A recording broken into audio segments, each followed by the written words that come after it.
Our brain is like a problem-solving machine. We can think of the mistakes we made in the past, like waving back to someone who was waving to the dude behind you, or walking in the same direction after saying bye. Alright, I'll see you, bro. Yeah, see ya.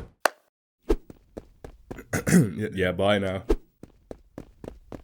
Man, what the fuck? And we can prevent them from happening in the future, solving problems before they even exist. And your brain is really good at solving these problems. So good, in fact, that anything you have ever dreamed of is able to come true, if you know how to use it correctly. And that's, what this video is for. 4 steps which you'll be using during the next month, and at the end you'll be feeling like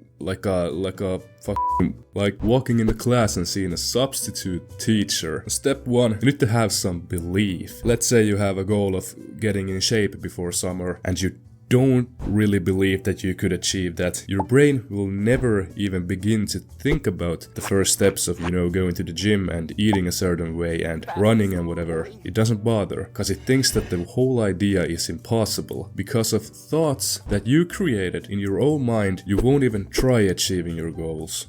Just let that sink in. Without belief, your brain will always choose the easiest path. It's like water flowing between the rocks, always going where it's easiest to go. And guess what the easiest things are for you? Well, watching TikTok is a pretty common one, and procrastinating, eating like shit, not getting any bitches, you name it. Go look yourself in the mirror and tell yourself that you're the fucking man. There's nothing in this world someone has done that I can't do better, and truly believe that every man should be walking through life with this mental model. There's 0 real drawbacks, and everything you see around you is just some inventions of some pretty normal dudes who just had a shit ton of belief. But remember to start really small with the goals.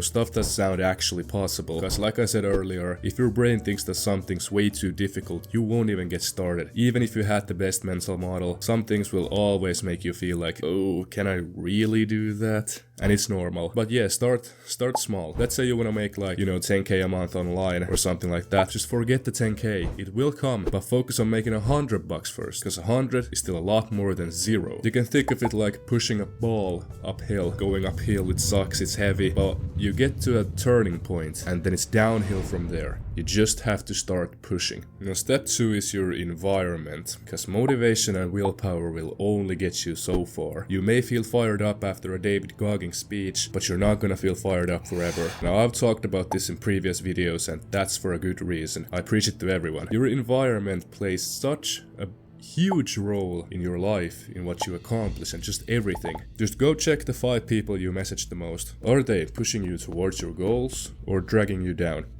You're the sum of the 5 people you spent the most time with. Gotta be my favorite quote of all time. So if you hang around with 5 winners, you're constantly training your brain to be more like them. And hanging around with 5 dudes who play video games, eat like shit, don't try to achieve anything, do nothing, will train your brain to be more like them. And the environment doesn't just mean your friends and the people around you. It's also, your house and the places you go to. I mean, just take a look at your place. Is there junk food easily accessible? Are there books next to your bed to encourage reading? Is it clean? Do you think the military personnel clean the whole barracks every day for no reason? No, because in a clean place, you get stuff done. Simple as that. And like I said, water always takes the easiest path. So if it's easy to stay lazy and not get anything done, why don't you change that? It's you buying the candy bars. Not me. No one's buying them for you. Cause no matter how little discipline you have or how weak your willpower is, if there's no candy bars to eat, you're not gonna eat candy bars. Smart environmental design is the easiest actionable step you can take to improve. Let's help some people out. Drop one thing in the comments you have or you will change about your environment to make your life better. For me, it was definitely getting rid of those candy bars. Now, step 3.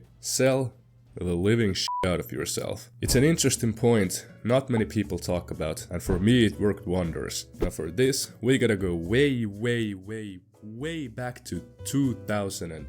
Oh shit. When I started to go to the gym. So back then I was kind of, moderately built, or I guess like a little big boned. Yeah, a little more. Okay, I was straight up built like queso in his prime. So my fat ass realized this one day and I was like, fuck shit. And I started to do cardio every day and eat hell. Hell no I didn't. My dumbass started to binge watch fucking David Lade, C-Bomb, Ziz transformation videos on YouTube. And I was for real watching these like 4 hours a day. Just imagining the life I would have if I wasn't such a lazy dumbass. And I remember just waking up the next morning and being like, fuck it, I'm gonna make that shit a reality. Because I watched so many of those videos, so much content, and I was just constantly thinking about all the benefits and shit, so it was just easy to start doing it. Couple that with some discipline and believing you're the man, got your boy from looking like Chris Griffin to fucking Chris Hemsworth.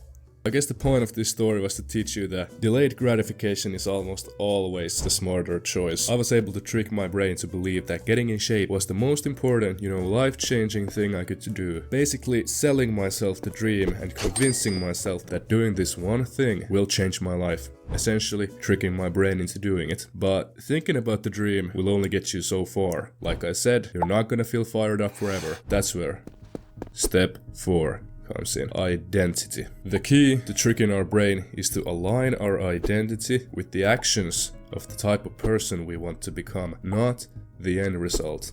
Let's say you want to start working out. Don't say, I'm gonna get jacked as fuck. Say, I'm a dude who goes to the gym. The words you use are much more important than you think. There's some cool science behind all of this, but I'm gonna explain it to you very simply using these 2 monkeys. So we have monkey 1. Let's call him Bob. Bob tells himself that I need to get in shape, and he processes it in his mind, and he does in fact not go to the gym. On the other hand, we have monkey number 2. Let's call him George. George tells himself that I am a person who works out, and he processes it in his mind, and he in fact does go to the gym. But why did George go to the gym and Bob didn't? Bob told himself that he needs to get in shape, which implies that he is not in shape, and people who are not in shape don't go to the gym. You see, George told himself that he is a person who works out, and people who work out